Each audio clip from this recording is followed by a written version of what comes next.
Semangat pagi para NLPers Indonesia, kembali lagi di channel NLP Leadership Indonesia ya, bersama Coach Antonio Sarif. Halo. Dan saya Michael. Nah, Coach Antonio Sarif ini seorang licensed trainer NLP ya, jadi kalau mau ambil kelasnya NLP bisa langsung ya untuk NLP practitioner sama master ya Coach ya? Ya, betul. Nah, Coach Antonio Sarif ini belajar langsungnya dari siapa? Dari murid langsungnya bapaknya NLP sendiri, Dr. Richard Bandler.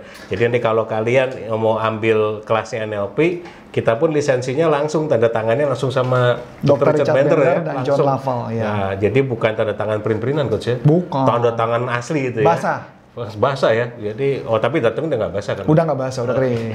Nah kebetulan nih ya, jadi kalau di Coach Antonio Sarif saat ini nanti kita mau ada training terdekat Coach ya. Nah ini kan NLP practitioner, jadi yang pertama ya, tahap pertama itu serunya lagi learn from home, jadi cuman satu kali ini ya? Bukan tahap pertama, memang the only one. Oh, the only one ya? The only one, cuman satu kali yang dia cuman satu kali, jadi di batch ini Bandler. secara online ya Coach ya, Iya. via Zoom. Nah, untuk informasinya nanti ada di link bawah ya. Dan sebelumnya kalian juga jangan lupa untuk like dan subscribe ya. Ini untuk selain gratis, like subscribe itu juga untuk kita ini sangat-sangat membantu ya. Apalagi iklannya juga ditonton. Wah itu sangat luar biasa, kita banyak perubahan ya Coach ya. Kayaknya lokasinya udah berubah gitu kan.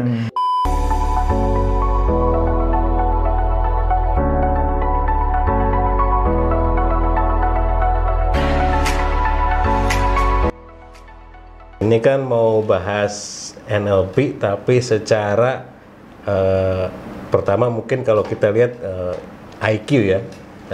Kecerdasan intelijensia bukan the only one bahwa itu adalah untuk jadi orang yang jadi sukses, betul. Nah itu untuk itu Emotional intelligence jauh lebih penting daripada intelijensia quotient. Jadi kalau misalkan kita mau jadi seorang sales yang ideal seperti apa? Nah kita sudah punya alat ukurnya dan kemudian kita mau langsung melihat apa kelebihan kita dan apa kelemahan kita. Dari sini baru akan lebih mudah kita menganalisis diri kita. Yang sangat saya anjurkan adalah menggunakan metode jurnal. Nah, jurnal itu kayak gimana? Nah, jurnal ini saya pakai ya Pak Michael. Saya pakai, tapi tidak tiap malam ya. Saya pakai ketika saya melihatin dalam situasi, kok kayaknya ada kondisi yang tidak ideal ya. Contoh, saya sebagai pasangan dengan istri saya. Ketika saya melakukan tindakan sesuatu, kok istri saya kelihatannya kok marah ya? Kok kelihatan dia kecewa ya? Berarti ntar malam pasti saya introspeksi diri. Saya melakukan refleksi, jadi melakukan self-journaling. Masih sempet ya introspeksi diri? Masih. Oh, sangat sempet. Beda Coach. Jadi biasa kan ada pasangan mau introspeksi malam malah lanjut ronde 2, ronde 3 Oh gitu. iya, lanjut berantem ya kan? Nah, berarti kan kenapa? Karena dia tidak menemukan apa yang idealnya. Betul. Karena dia tidak tahu idealnya apa. Walaupun memang saya tahu di ajaran agama saya, agama Kristen, Nasrani mengatakan bertengkar jangan lanjut sampai besok. Tapi kebanyakan orang tidak tahu yang ideal itu seperti apa. Dia cuma tahu tidak boleh, tapi ideal nggak tahu. Selesainya malam itu, tapi malah bubar gitu. Ya, yang ada malah bubar. Nah, jadi kata kuncinya ketika kita ada problem tersebut, maka saya akan langsung melakukan self-check. Pertanyaannya kan paling penting adalah jurnal isinya apa kan? Bener. Nah, yang pertama adalah, kalau saya tanyakan adalah pertama, apa yang sudah benar saya lakukan? Satu. Yang kedua, apa yang belum benar yang saya lakukan atau belum tepat? Ya.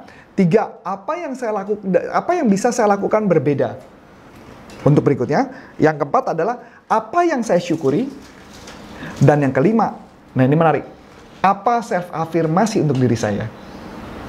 Self-afirmasi. Nah, self-afirmasi. Merubah itu semua ya, afirmasinya kita ya. Contoh. Misalkan kita balik lagi tentang pasangan ya. Ya, boleh Coach. Misalkan saya lagi ada problem dengan pasangan, kemudian pasangan marah-marah, kemudian saya emosi, saya ngebales. Wah, Ya seru kan? gitu ya. Nah, udah gitu akhirnya saya tidak menyadari bahwa saya yang punya masalah. Karena saya menganggap bahwa yang punya masalah dia, bukan saya. Kenapa seperti itu? Di NLP kita belajar kan, itu ada belajar namanya internal representasi. Nah, tapi itu akan kita bahas di topik berikutnya ya. Topik lain lagi next ya. Nah, tapi balik lagi, saya menyadari itu ada yang salah. Saya idealnya apa? Idealnya adalah ketika pasangan ngomong, idealnya harusnya suami itu seperti apa? Karena banyak ajaran-ajaran yang agak ngawur di luar sana mengatakan kalau pasangannya bertengkar atau dia nggak terima, balas. Ada kan ajaran itu kan? Ada kayak gitu. Ada kan? Balas, jangan terima. Kamu jangan begitu, kamu jangan diam aja, nanti diinjek-injek balas. Kan itu yang terjadi. Nah, tugas kita adalah, biasanya kalau saya pengalaman itu yang ngajarin gitu balas, biasanya salah satu orang tua sih. Benar. Ya, jangan mau terima gitu aja, balas. Ternyata yang ideal adalah ketika ada orang bertengkar atau terjadi pertengkaran, yang ada adalah salah satu pihak diam. Tapi juga dua ada ajaran, tinggalin aja. Tinggalin dulu sebentar. Ya, ternyata kalau kita tinggalin seorang pasangan, yang ada tambah marah dia. Betul. Karena dianggap diacukan, karena tidak ada ajaran yang benar. Jadi oleh sebab itu pilih dulu yang benar apa. Nah, jadi kalau buat saya, misalnya contoh tadi ya, marah, oh saya masih bales, maka saya tuliskan dulu apa yang sudah benar saya lakukan. Misalkan yang saya benar lakukan adalah saya berusaha untuk dari awal untuk sabar, walaupun akhirnya gagal. Apa yang saya belum tepat, membalas dia. Ya kan? Yang ketiga, apa yang bisa saya syukuri? Saya menyukuri bahwa ternyata saya masih menyadari bahwa saya ada tindakan salah. Ya kan? Yang keempat, berarti apa lagi? Apa yang harus saya lakukan berbeda? Jadi ketika nanti berbicara sama dia, ketika saya ada emosi, maka yang saya lakukan adalah saya diam, saya turunkan suara saya tenangkan diri saya. Oke, baru nanti bisa menahan diri. Ya. Nah, yang kelima kan terakhir self afirmasi kan? Nah, self afirmasi gini. Ini yang saya lakukan metodenya NLP banget dengan menggunakan metode perceptual position. Jadi saya ngomong sama diri saya, ini adalah pihak ketiga. Jadi saya ngomongnya gini. Rif, ya, lu jangan marah. Pasangan lu ketika marah seperti itu bukan berarti dia mau kurang ajar sama lu. Bukan berarti dia mau ngelawan lu. Lu sebagai suami harus belajar mendengarkan pasangan lu. Karena dia juga wajar. Mungkin dia capek, mungkin dia lelah. Jadi kadang-kadang dia melakukan itu seperti hal itu. Kamu harus belajar mengerti. Jadi nanti kalau kejadian lagi, Rif, kamu harus ngomong sama dirimu, sabar ya. Baru kamu lanjutkan bagaimana cara melakukannya. Kayak gitu, Michael. Masuk Jadi akal? ketemu sendiri sebetulnya. Betul. Jadi, berarti dia marahnya mungkin karena capek atau mungkin ada karena apa. Dia kan dari simple dari jurnal tadi ya. Jadi itu kan artinya emotional intelligence. Yuk, nah ini biar buat latihan nih. Sekalian nih buat Michael kan, buat latihan ya. Nah, bagaimana kalau kita pakai, kalau self journal, tadi kan 4 ya, 5 ya, self journal. Kalau dipakai buat selling. Pakai buat selling. Selling nih, contoh, jualan kita belum sampai sesuai target. Kira-kira apa yang akan dilakukan? Yang pertama, apa yang sudah benar? Yang sudah benar. Ini contoh ya, teman-teman contoh. Jadi biar teman-teman tahu. Kalau yang sudah benar awal mungkin customer call kayak gitu. Sudah melakukan customer call. Kegiatan sales normalnya lah. Atau mencari database. Mencari database. Oke, cakep. Gitu. Nah, yang perlu dilakukan dengan cara lebih berbeda. Cara berbeda mungkin. Bukan. Yang belum tepat. Yang benar belum tepat. Yang belum tepat apa? Yang belum tepat banyak tuh. Ya, satu, jangan banyak-banyak. Nanti mabok yang di sini kan. Satu aja. Jadi biar teman-teman nanti bisnisnya bisa langsung praktek nih. Betul. Jadi misalnya kita awal udah tahu ya mesti apa ya, database, customer call gitu kan. Cara yang belum tepat apa? Mungkin belum tepat targetnya. Belum tepat target market, profiling kurang. Nah, kayak gitu.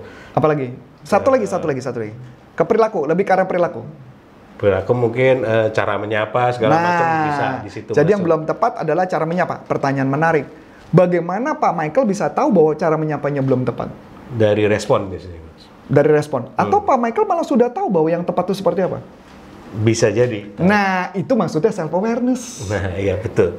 Masuk akal ya? Iya. Jadi artinya tentukan dulu yang idealnya. Kalau nggak ada ideal, bagaimana tahu? Betul. Masuk akal ya? Iya, Mas. Masuk akal ya? Jadi teman-teman tempat ya. Jadi tentukan dulu ideal. Makanya tadi saya tanya, kebetulan yang contohnya Pak Michael keren banget. Jadi kalau nggak tahu idealnya, apa yang mau dibuat? Bener. Oke, yang ketiga. Bagaimana cara melakukan dengan cara berbeda? Cara berbeda bisa dari jamnya. Jamnya dirubah. Dari, apanya ya? Tadi profiling. Profilingnya dirubah gitu kan. Bagaimana? Apa yang mau diubah? Profiling mungkin lebih menyesuaikan apa ya?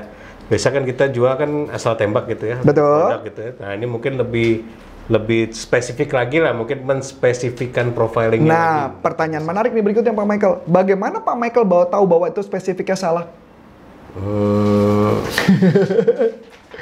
Berarti ada yang ideal lagi dong? Ada yang ideal lagi sebetulnya. Nah, berarti benar kan? Berarti kesimpulannya adalah self-awareness artinya? Lebih bisa buat introspeksi juga banyak. Berarti Pak Michael sebenarnya udah belajar untuk orang yang tahu tentang ideal. Betul. Setuju ya? Betul. Pertanyaan menarik Pak Michael. Kalau kita nggak pernah belajar, mungkin nggak kita bisa tahu kesalahan kita di mana? Nggak mungkin. Nah, berarti makanya kenapa seseorang harus ikut training, kan betul ya? Betul. Masuk akal ya? Betul. Masuk akal ya? Nah, sekarang lanjut. Berarti kan, berarti 3 ya. Terus apa yang bisa disyukuri? Yang bisa disyukuri masih ada closing gitu-gitu. Bagus. Terus masih ada yang respon baik. Gitu kan. Nah, yang kelima, terakhir. Ya, nggak usah banyak-banyak, nanti kebekas ini ya. Self-afirmasi. Nah, mulai kalimatnya di Michael. Michael, gitu loh. Kayak mana Sandy sendiri. Jadi kalau self-afirmasi ya guys ya. Michael, kalau bisa untuk prospek, profiling dan sebagainya lebih ditingkatkan lagi. Kemudian juga untuk rasio teleponnya juga diperbanyak kayak gitu. Oke, lagi ya. Nah, supaya bisa perbanyak apa? Nah, itu kurang tuh kalimatnya tuh. Supaya bisa karena beberapa kalimat itu kenapa tidak kita lakukan? Karena tidak menggugah, tidak menarik gitu. Kenapa harus banyak? Biar closingnya banyak. Yang ujungnya? Yang Komisinya gede. Nah, ulang lagi dari kalimat awal. Michael, nah ini ingat ya, dalam satu rangkaian ya teman-teman ya. This is good question, this is good example. Karena saya kan pasti nanti juga sana, wah ini kayaknya mereka, Betul. ini harusnya, ini bukan gratis loh ya. Betul, ini mahal loh. Harusnya mahal ya. Oke, lanjut. Jadi kalau nanti ada yang naik komisinya jangan lupa bagi ke sini. Yo, nomor rekening salah ya. Oke, silakan Pak Michael. Jadi Michael, kalau mau komisi gede, lu harus tingkatin dong mengenai profiling, prospecting, cara telepon dan sebagainya. Kalian lebih tingkatin lagi semuanya, lebih banyak belajar gitu. Nah, biar keren lagi, biar mantap ya. Kenapa Michael mampu? Diambil dari pengalaman masa lalu. Ini buat ngilangin mental block. Nah, di bonus. Ya silakan. Kenapa Michael mampu ya? Karena dulu pernah closing gede-gede sih. Nah, enggak, kamu ngomongnya bukan sama Michael, gitu. jangan ngomong sama aku, ngomongnya sama Michael. Michael masa nggak mau sih dulu pernah closing gede-gede gitu kan puluhan juta, masih sekarang nggak bisa. Nah itu. Cakep. Ini contoh yang sangat bagus, thank you banget Michael udah sharing. So teman-teman, dari gambaran ini paling nggak minimal kita sudah bisa melakukan self-awareness. Tapi ingat, jadi kalau kita summary berarti yang pertama harus mengetahui yang idealnya dulu apa. Betul. Jadi yang kedua, sosok apa, misalnya pekerjaan kita apapun, idealnya seperti apa. Gitu. Cuman yang jadi masalah kalau nggak pernah ikut training, nggak pernah baca buku, nggak pernah ikut video kita, boro-boro tahu yang ideal seperti apa. Betul. Kita menganggap diri kita yang paling benar semua hal. Jadi apalagi orang yang nutup diri coach ya. Cakep. Udah bener, udah buatku udah paling bener ya. Udah itu mah nggak bisa. Pokoknya, katanya pakai kalimat pokoknya. Pokoknya harus seperti itu. Waduh, ini mah berat. Oke, mungkin videonya cukup ke sini aja karena pasti panjang banget ini. Masih ada berikutnya. Masih ada. Nanti di video berikutnya kita akan membahas tentang self regulasi atau self control dan kemudian motivasi dan kemudian empati serta bagaimana melakukan social skill kepada orang lain. Social skill kayaknya perlu banget. Perlu banget ya. Itu NLP. Ini NLP semua nih. NLP semua. Oleh sebab itu teman-teman, semoga video ini berguna ketika tadi saya mengatakan kepada Michael, jika memang Anda mau dapat yang ideal, Anda harus belajar dengan orang yang pas dan tepat. Orang yang pas dan tepat akan menghasilkan hasil yang pas dan tepat. Kita nggak bisa menjadi orang yang paling dianggap the best kalau kita tidak tahu yang idealnya dari mana dengan teknik yang pas dan tepat. Saya Coach Antonius Arif dan saya Michael mengucapkan banyak terima kasih, sukses buat Anda dan sampai jumpa